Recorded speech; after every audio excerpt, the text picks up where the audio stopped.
Welcome, everyone, to the Comedy.law podcast. My name is Max Langley, and with me, as always, are Shirelle and Keith. Today, we've got a special guest, Nav Rao from Melbourne, Australia. Nav, tell us about the future of tech for the ordinary Joe. Is it going to be a lot of AI, or what's it going to be like? Wow, you really hit me with the complex question at 1 a.m. For the average Joe, Yeah, what's the average Joe use these days? Like, what's their is it? Facebook. Nah, that's not that. No, they don't. That's like a decade old average Joe, right? Yeah, decade Like, old average Joe. yeah, I think AI is going to ruin us all. Yeah. Did you want a positive answer? No, It's no, going to I ruin want us the all. realist answer. The realist answer. Realist answer. Yeah, no, I think like we just do not know how to think for ourselves. Yeah, that's a big problem. Yeah. It's like I don't know if you noticed this, but there's a lot of people that are suddenly a lot smarter on the internet. Yeah, a lot Yeah, of people sound real smart on the internet. Yeah, Yeah, yeah, and they've got like really good comebacks. They seem a whole lot like in my day, you had to like spend your time on IRC, on chat rooms and like really develop a thick skin and be able to articulate your answer. But now it just feels like everyone's just so dang smart. They have like paragraphs and paragraphs of like comebacks. And you sit there and you think, I want to compete with this, you know. Yeah, we're just all turning into little tiny robots ourselves. we're There's just turning into no, robots ourselves. Yeah, yeah. There's a soundbite for you there. But yeah, I don't know. It doesn't look great.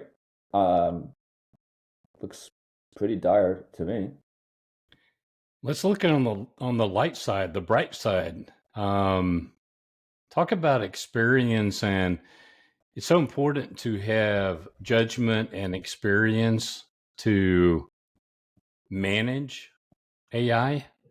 What are your thoughts on properly? Well, I know it's changing, but properly managing AI.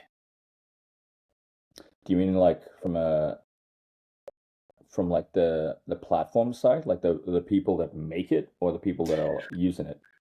I'm thinking of the people that use it. I know that the people that make it have a huge role, but because you get what you get. But Yeah. what about the people right now that are using it? We, as attorneys, are very, very cautious to check things and make sure they're real and deal with the hallucination problem. You have the pointing inward and pointing outward. But talk about the bright side, in the future, what are people going to do? What do they need to be able to do? The users. I think there's something that like I've had a couple of people come to me and basically say, "Oh, you need to find a new job." I mean, that's a great thing to tell someone, but they are under this assumption that, well, like, let me just look at something that I do every day, which is write code and build apps and all that kind of stuff, right? People have an idea in their head. They're like, oh, I want to build the next Instagram. That's easy. I mean, it's easy in the sense that you've already seen a product built. So you're just basically saying, I'm going to build a carbon copy of something. And if you want to build a carbon copy of something, that AI doesn't need much. Just go to it and say, you see what Instagram is? Build that. And it'll try to do that. It'll try.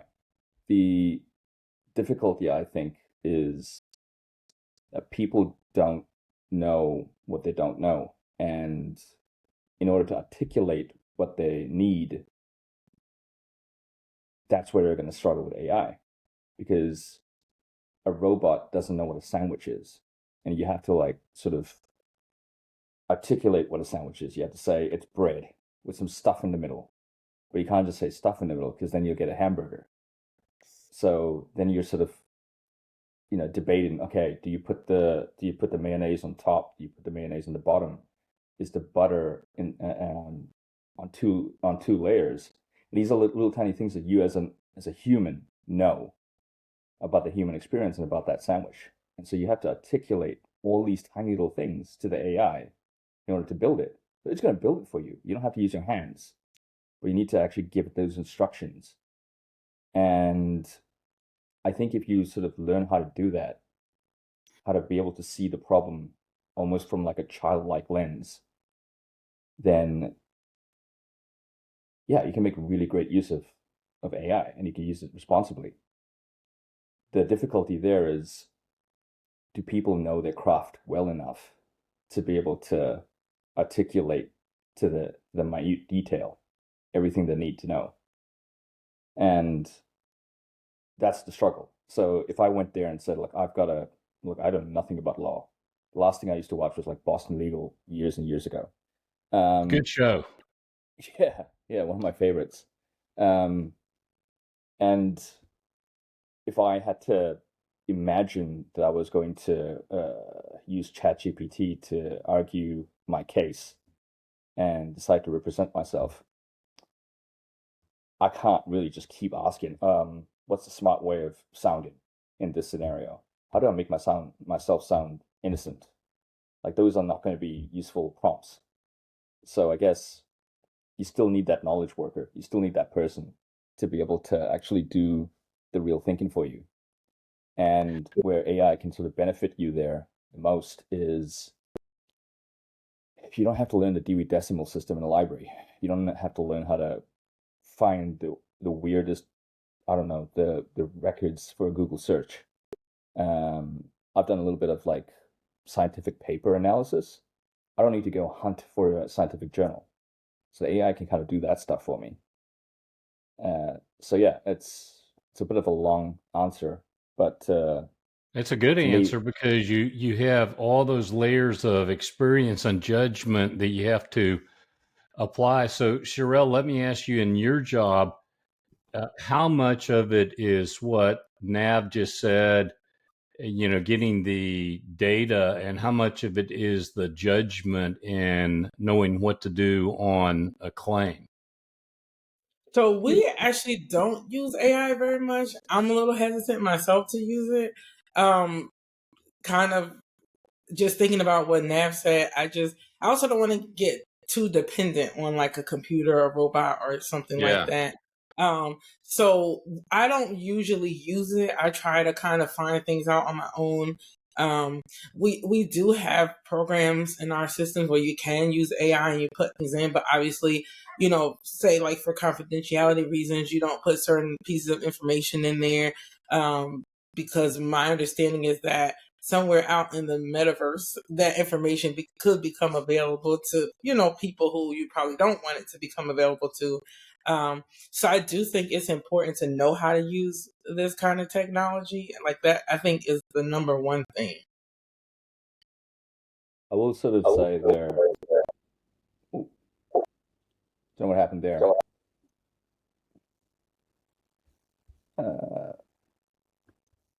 What I find really interesting is that there's a lot of different AI providers right now, and that problem of like privacy is kind of taking care of itself, at least with some, right? Like, you've got Mistral, you've got a couple of others, and they try to be more privacy focused. Claude tries to be, or Anthropic tries to be privacy focused. Don't get me wrong, I do not trust OpenAI, but that's more of a reputation and maybe a little bit of a cognitive bias on my part. But on the other hand, I think that when you really think about the internet, absolutely everything you put in there is in some way or form used and could be surfaced. So I could definitely understand the privacy side of it, especially if you put in like client information.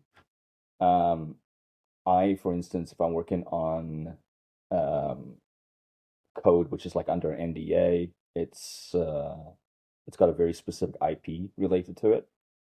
I can't put that code into an AI.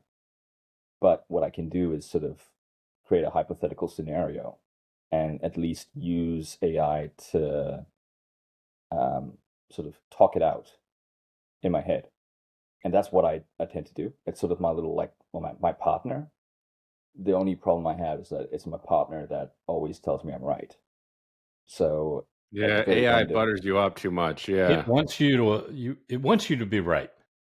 it wants me to be right, and I want to be right. So I want to hear only the right things, and that I'm right.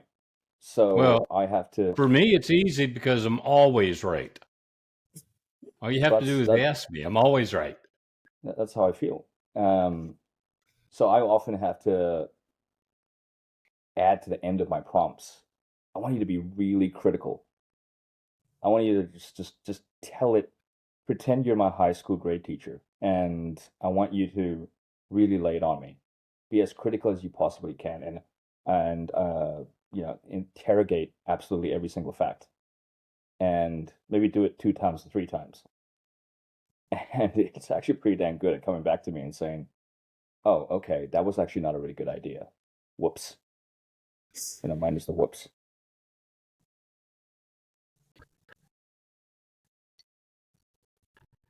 Hey, Max, we just had the reversal of the Donald Trump $500 million fine. And I saw some comments on the internet that, hey, you don't need politically motivated judges. You just should give everything to AI. Oh God, That seems like a real problem to me. that'd be a huge nightmare to have AI judging us. Mhm. But the Yeah, it can problem be. is, Nav said, is, hey, with newbies, with young people, how do you give them the experience? How do they get the experience to apply to the AI issues that come out so that you can say, hey, that's a very friendly response. You wanted me to be right. What do you do?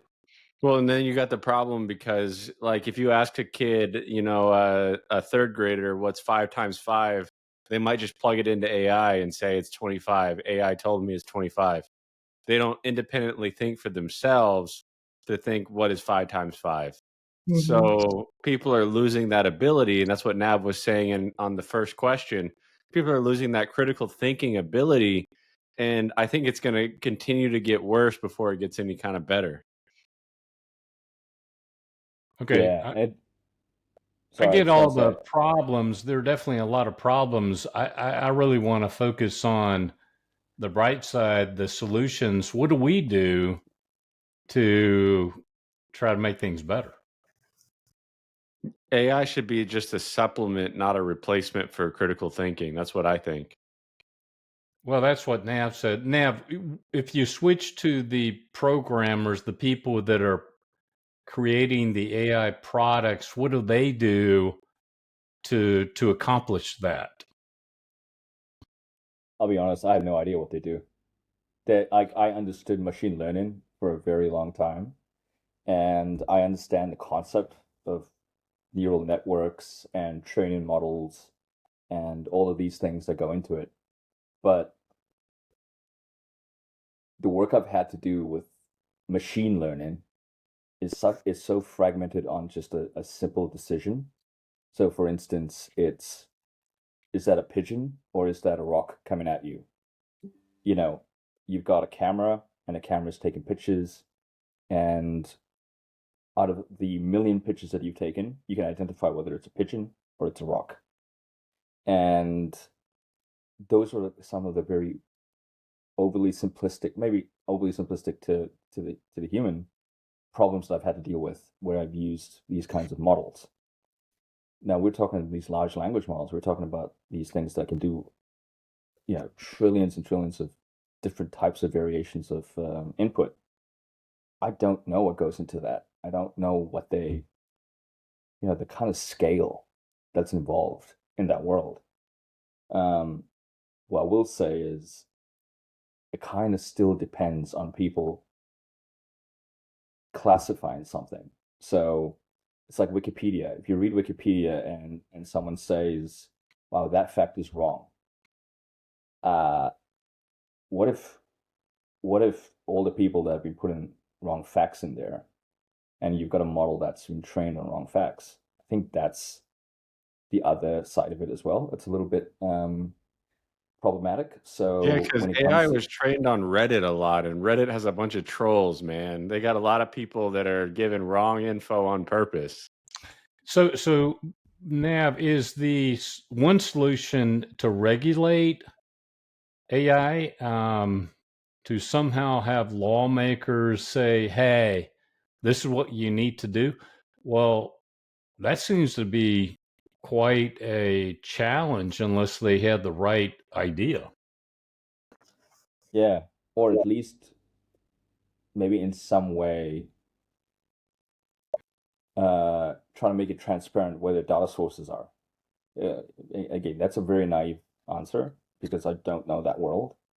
But, Max, you say like Reddit, like, but what in Reddit? Because you're right, there's like a ton of just trolls. There's also some like pretty decent subreddits. There are, So yeah. so if AI is giving you an answer, what is that answer based off of? And if you can provide that detail, then I think you can provide people an ability to go and do their due diligence. You can see like Perplexity tries to do that where it has its sources listed. And that's actually pretty useful to me. Sometimes it's made up, but if you click the link, you'll know if it's made up or not. So I think that's a really good way to maybe aid people so they can use AI a little bit more appropriately. I agree with you too, though, Nav, that if lawmakers regulate AI, a lot of their funding is probably going to also come from AI. So they're going to be kind of getting paid to grade their own papers, essentially. Yeah. Well, look, I don't want to get into big business and politics because I have no idea. I mean, where did all these like companies just suddenly come out of everywhere and just start doing AI? And the Yeah. amount of money that's just getting thrown around is just ridiculous. Uh, like I don't know if you watched the latest South Park, but you know, there's a little bit of a hint there about how everyone is just getting through these regulations. Yeah.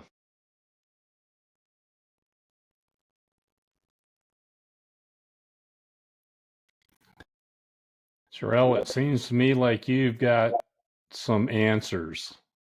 Do I? Enlighten us. Yeah. Well, I guess I have more questions than answers, only because, like I said, I'm a little hesitant to use AI. I do see that it can be very useful for people, but I'm also like a big iRobot kind of person, like watching those types of films where the robots take over everything, which I know is fictional, but I wonder if at some point it may not be exactly that, but I wonder if it's going to be close to it, like we're like you said, Nav, we're very heavily reliant on AI, which I really prefer to use my own brain to do things. I don't mind using computers to help me, but I like to stay sharp. So I just don't, I don't want to use AI so much, that I get to the point where I'm um a dependent person on these things. So I don't know. I mean, Nav, how often do you use AI? Do you think that there's any way around having to use it? You know, can I get away from having to use it at all? Do you think? Look, I have no idea about the work environment. I think the work environment is going to try to throw it at you, and you're probably just going to have to use it, just like we've all had to Mhm. use browsers and Microsoft Word or Mhm. Excel. Like I did not want to use Excel. I had to learn it. I tried for so long. I don't want to use Zoom. Had to use it. So I think it's the same. It's the same. But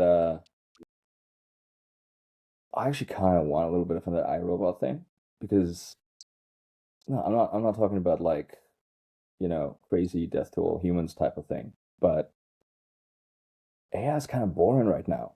Like it isn't fun.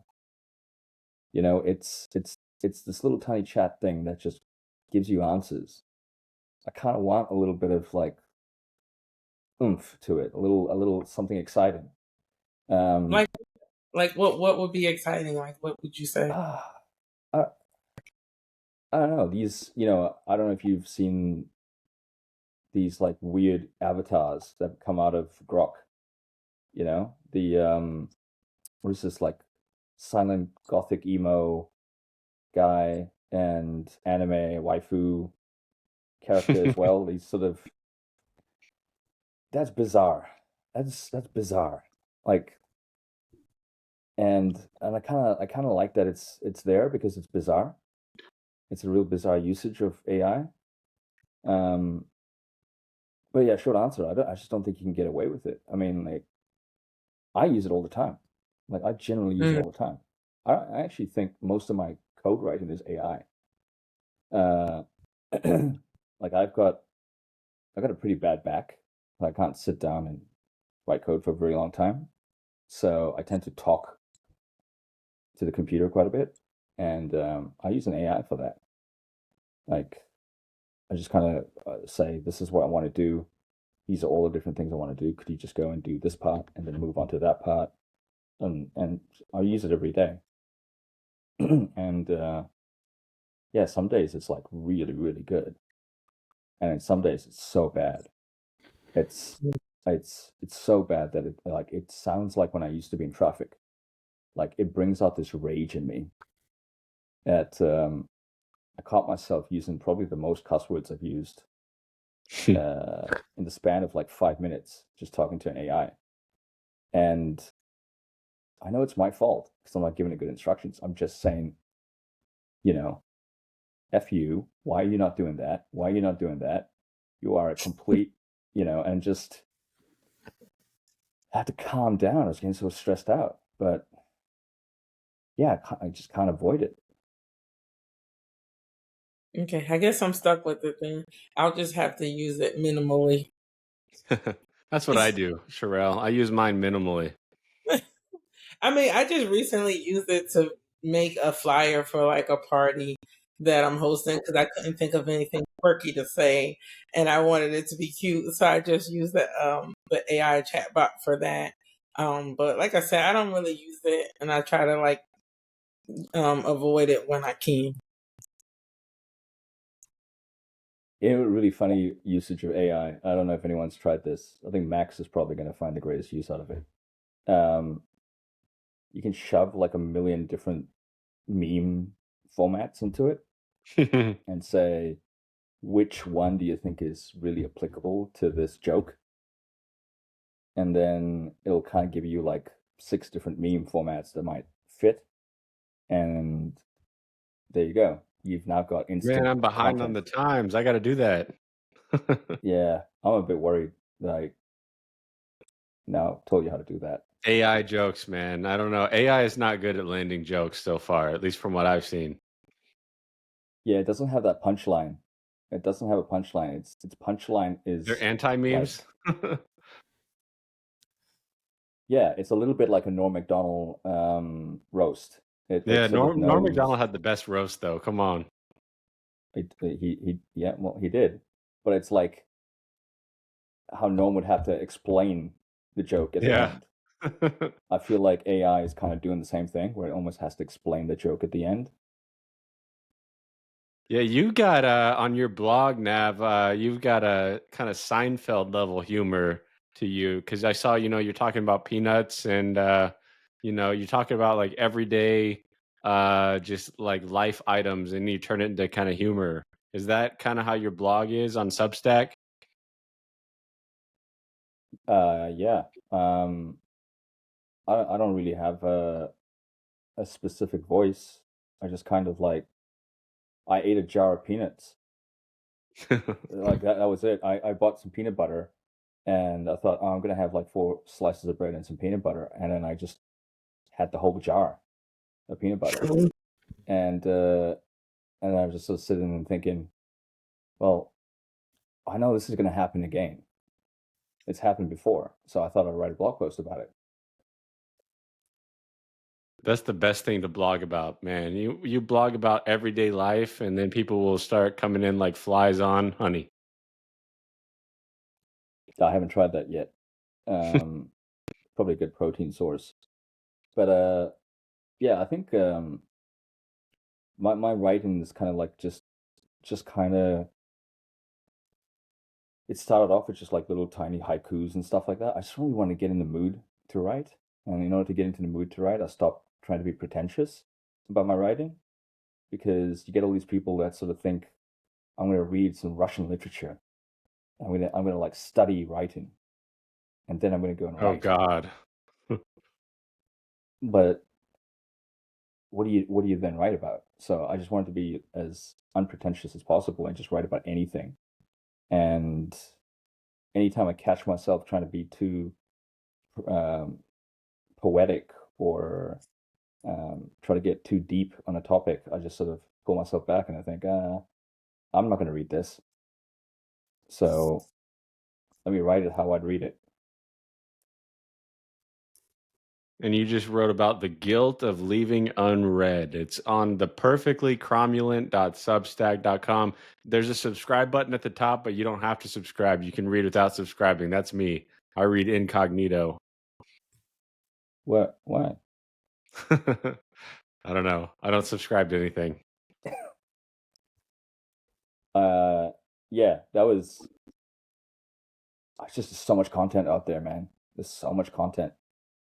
Like between probably a podcast, a blog, another podcast, a TV show, a movie, everything that comes out, and you're just sort of thinking, especially when, like you've met these people who are creating these blog posts.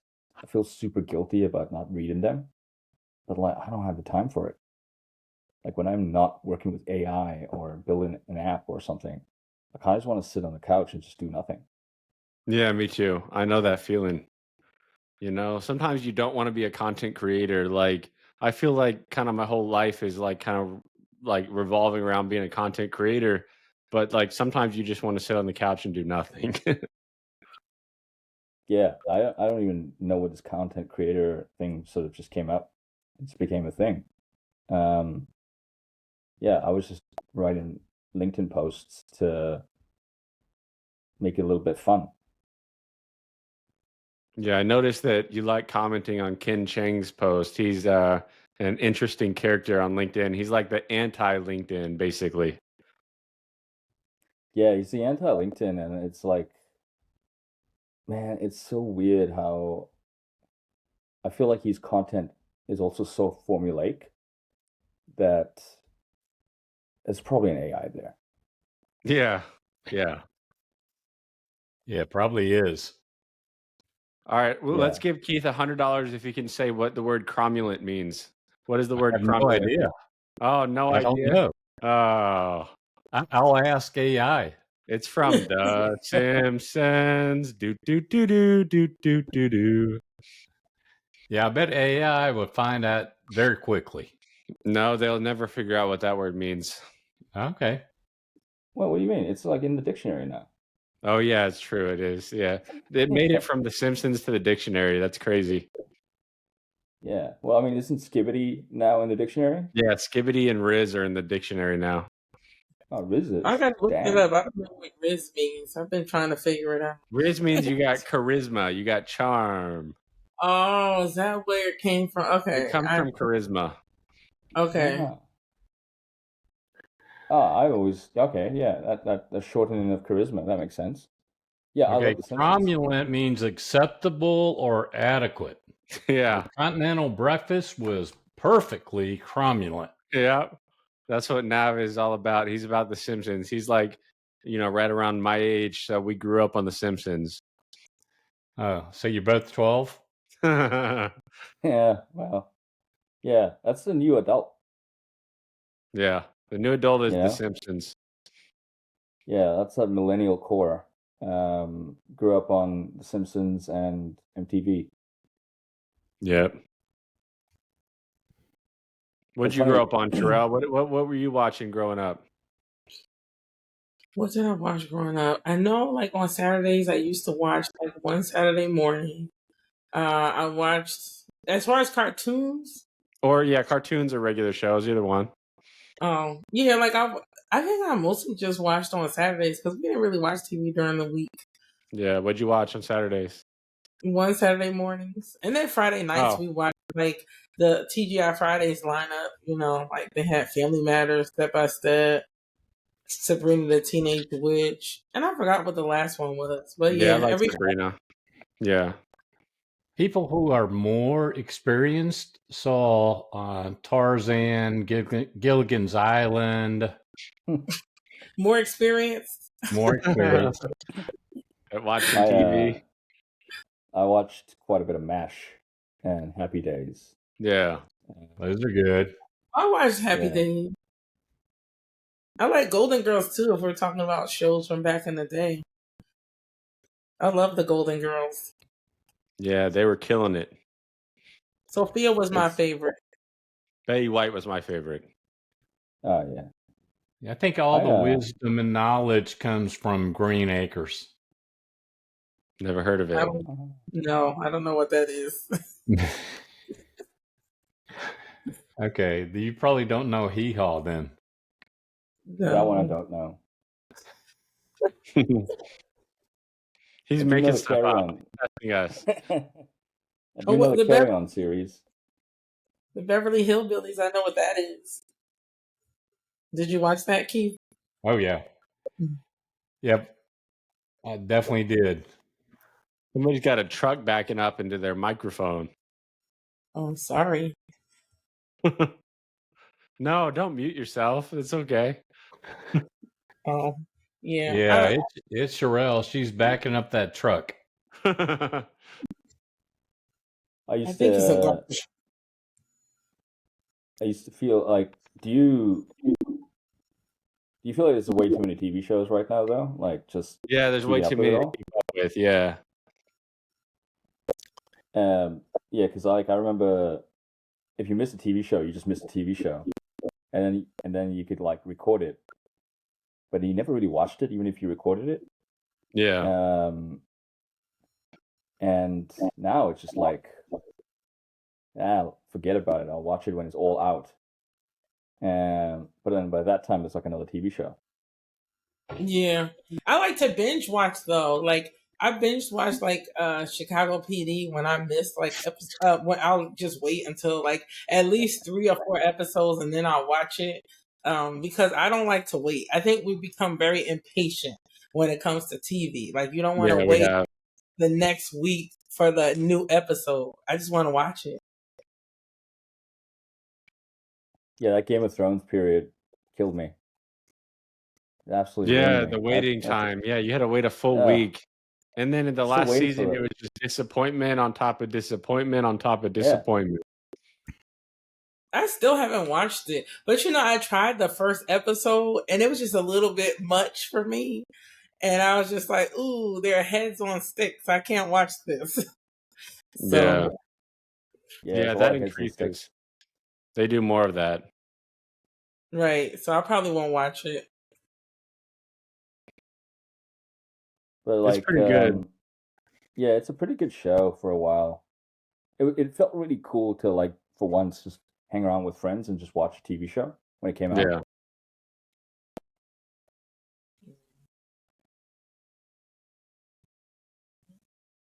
But yeah, there's a like new Alien series that I kind of wanted to sit down and watch, and then I looked at it, and there's only two or three episodes out now, and I thought to myself, I'm gonna get really invested in this episode, and then I'm gonna have to wait a week for the next one. I don't know if I can do that. So now I try to at least wait till there's 3 episodes out before I jump in, so that I have if the last episode I watched ends on a real cliffhanger, at least I know that there's going to be another episode I can immediately watch after. Right. What's the name of the show now? It's Alien Earth. I might watch it. I like Yeah. alien stuff. Yeah, it's it's a bunch of killer things. That's always fun. Just turn off your brain, watch that. Right. Like I love the Tubi series. You know those Tubi movies, the B movies. Yeah, that's I, great. yeah, Super Volcano. I'm sorry. Go ahead. No, I was just saying like Super Volcano, Airplane versus Volcano, Mega Croc. Oh, I feel like the Tubi movies seem to be low budget, so I don't typically watch them. Low budget's fun. Yeah, that's where all the Steven Seagal movies end up, like Lawmaker or some other whatever Every it one of is. his movies is exactly the same thing. Isn't that crazy? He doesn't run anymore. He just sits. Yeah, he's too big. Yeah, I think there was an episode where he was literally sitting down in interrogation and fighting someone. Sitting down and fighting, yeah. Yeah. I mean, great. When was his last movie? Is he still acting? Oh yeah, he's still acting. Yeah. Oh wow. It's like straight to streaming service kind of movies. Oh, okay. It's probably like based in Russia because he's like, all about that Russian thing. He's all about Russia. He's like a piece of propaganda for Russia. It's crazy. Oh. And you know who else I wonder what happened to? Jean-Claude Van Damme. I used to Yeah, I love love Jean-Claude Van Damme. Yeah. But didn't he do a movie like 2 or 3 years ago? Oh, I don't know. I thought he stopped acting. Yeah. I haven't seen him. He's got to be in his 60s, I feel like, at this point. Yeah, he's in his 60s, yeah. I mean, not that would stop anyone from acting. If Steven Seagal can sit down and fight, I'm sure Jean-Claude can do a little something too. I mean, like, there's so many action actors that are like in their 50s to 60s now. So, I mean, isn't the ones that we grew up on, that were like the good action stars, especially. Yeah. I started to watch the Expendables. That's a collection of them, in the Expendables. Oh, yeah. Yeah, that man, that last Expendable was really bad, but yeah, I hear ya. So bad it's good. Was 50 Cent in one of those movies? I feel like he was. Probably. Yeah, I feel like he was in one of those movies. I don't know. I could be wrong. I feel like Curtis Jackson would definitely be in one of those movies. I feel like if not that movie, something similar. Yeah. I definitely like heist movies as well. What was the one that Ice Cube's son was in? And they had this heist. Now I'm gonna have to use AI. It's hold on, what's his son's name? I don't even know. Yeah, it looks a lot like him. I think I saw him on that Compton movie. Oh, Den of Thieves. That's the name of it. Gerard Butler was in it. You guys watch it or no? I guess not. I've never seen that. Oh, I saw the first one. I think there's two. The first one was good. I liked it. If you like a good heist movie. And the ending, there was like a little twist to it as well. So it was good. And Ice Cube's son is actually not a bad actor. He's not bad. Yeah, not bad. So Nav, tell us what's the digital nomad life like? You've been kind of traveling around, or are you staying in Australia more as your home base? I don't know. So I have like 2 backpacks of stuff. My plan was actually to go to the US this year, but I'm gonna wait. Probably, definitely. I don't know. I'm thinking Europe. Go to Europe. I kind of want to go to a place that isn't just a mega city. You know what I mean? Like, I don't care about museums and stuff like that. But I just you want something with a little soul to it. Yeah, sure. Yeah, like Spain or Amsterdam or something like that. Just something totally different. Cobbled streets and legal cannabis. Just completely different. Yeah. How long have you been living like a digital nomad? So I don't really think I'm a digital nomad in the classical sense. It's just that I don't really have a full-time base. Like Okay. I was in New Zealand for a decade, and I basically kept moving around different neighborhoods. Like I didn't stay in one place. And then I came to Australia, and I'm thinking about hopping around from here. So it's more like every time I felt like I was going to settle down somewhere, I realized, oh no, I actually don't like it. It's just too boring. Like I kind of want to like be in a different environment every year. Mm-hmm. So the goal the goal was to be here for like a year and then move on to Sydney, which is also a nice place in Australia, and then move over to Darwin, and then from there go up to like Southeast Asia. But I don't Okay. want to just go for like a month. I kind of want to like live there for a while. Um, because I don't really my life is just go to a cafe. I want to ingratiate myself with the locals, go to a cafe and sit there and just do the same thing I do here, just in a different environment. Mm. Um, so yeah, I don't really have a plan. It kind of depends on the political climate or the wars, which is a weird thing to say right now, but yeah, Your passport is from Fiji, right? it was. It But it's was. New Zealand Okay. now. Yeah. Yeah, Fiji's a terrible passport. Oh, yeah, that's what I was going to ask is how good of a passport that was. But yeah, Yeah, that it's answered it. terrible. Yeah. Yeah. Do You you speak gotta any? apply. I was Sorry? just gonna ask. Sorry. Do you speak any other languages? Like, if you're going to countries where they don't necessarily speak English, do you learn the language, or do you try to stay places where they speak English? Yeah, I'm probably gonna have to try to stay at places where they speak English. So because I grew up in my childhood was in Hawaii. So I got indoctrinated into just English. Okay. And uh yeah, even Fijian, like I know just the cuss words. That's So all you need to know. well, You yeah. learn that. Yeah, pretty much. Like that's all you need to know. Because then you know if the hotel staff is like, you know, they're saying something about you. Mm. Um, and also just like how to catch a cab, like how to say I'm going to go there or I'm going to go there, or take a left or take a right. Um, so I'd probably like just learn the basics. But man, like coming back to the AI thing, like to be honest, that stuff's pretty dang good. Like those Google Yeah, the Lens stuff on translate the things. phone. Yeah. Yeah. Yeah. So I'd probably just try to learn enough to be able to function inside a cafe. Okay, that's simple enough. I feel like. Yeah, how's the weather? You know, how's your local football team? Uh, how's the sports? You know, yeah. I'm sure there's some basic stuff. Where is Okay. food? Yeah, Where's food? yeah.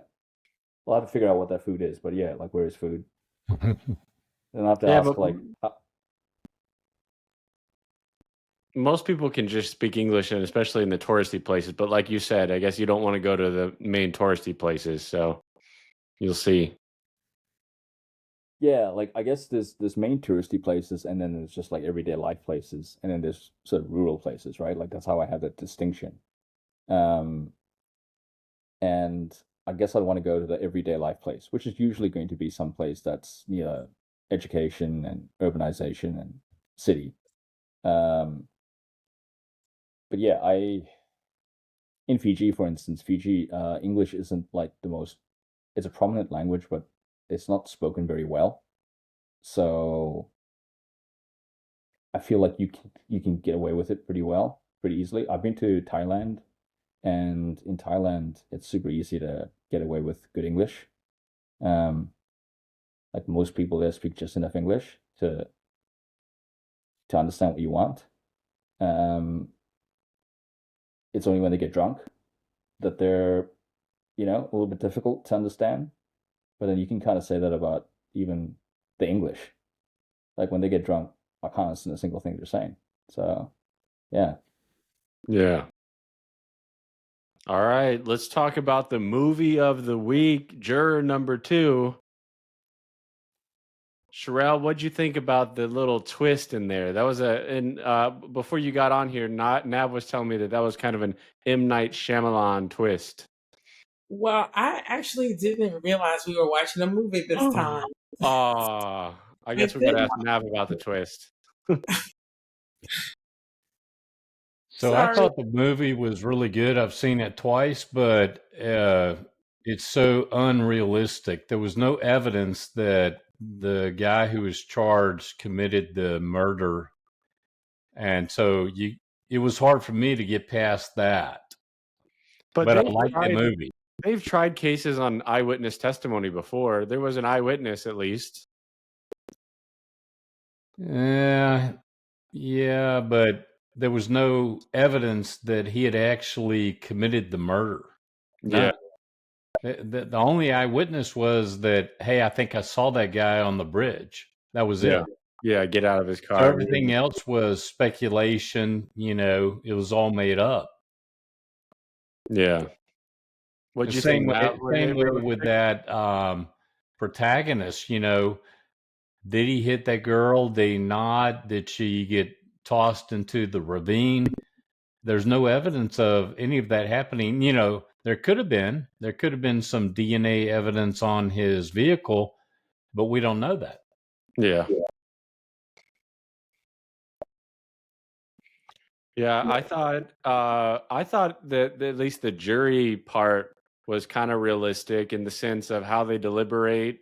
What happens if if they get poisoned by somebody who has to who is doing an investigation on their own? Where we are farmers, where that guy he did his own investigation, and it turned out that the judge did not like that, so she was like, you're stricken, you're out of here. That is what would really happen in a real jury room. And then their discussions of the case, those felt like that's what juries actually do. I agree with you on all that. I mean, he had a very difficult conflict. I think the guy is innocent because I think it was me. Yeah. Well, that's so subjective. I mean, yes, you were there, but you don't know that it was you that caused a problem. So it was a very good twist, about him having that conflict. And at the end, you have 6 jurors that have voted not guilty, and then somehow they all changed to guilty. That was pretty unrealistic. Yeah. Usually it goes the other way. If everybody's voting from guilty to not guilty, they usually stay with not guilty. Yeah, I mean, it's very hard to get to guilty. Yeah. And again, there was no evidence. Yeah. Was he mad at her? Did he have a fight? Did he break a bar glass? You've got all that, but you don't have any evidence that he actually committed any crime. I think the prosecutor was like heinously bad at her job. And then the PD, the public defender, was really, really good at his job. So it was almost like a David versus Goliath, but like reversed, because the prosecution, she was just awful. But she had nothing to go with. So it's like, I guess we didn't really get to see her shine because she had no case to begin with. Well, it's kind of like the Donald Trump case. She still won. She won big time. Yeah. Yeah, that's the amazing part. And then at the end, she just kind of decided to do nothing. And then they just looked at each other to end the movie, which was a kind of a cliffhanger or enigmatic ending, to just like stare at each other. Yeah, what is, like, that doesn't seem very legally, an appropriate thing to do. Yeah, it didn't seem appropriate. It seemed like they both were unethical. Well, you're right, Nav. The issue was, did the prosecutor have a duty to only convict someone truly guilty or that she thought was guilty? And it was very unsatisfying because we don't know what she thought. She went and interviewed the accused, and I thought she came away thinking he was not guilty.